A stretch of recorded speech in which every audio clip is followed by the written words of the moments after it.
Bakmıyor pencereme gözlerin. Bu yüzden karanlık, bu yüzden zifir. Yabancı bir ten, soğuk, tanımsız.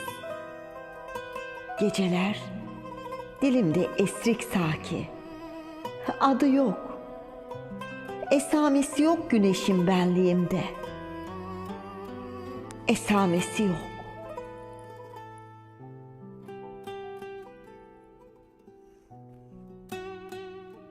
Göğümdü bir zamanlar gözlerin.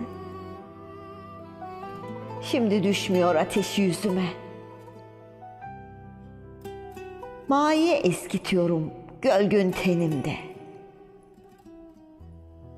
Sen kokuyor hala odam. Sen kokuyor. Kayboluyorum olmadığın yerlerde. Dipsizce.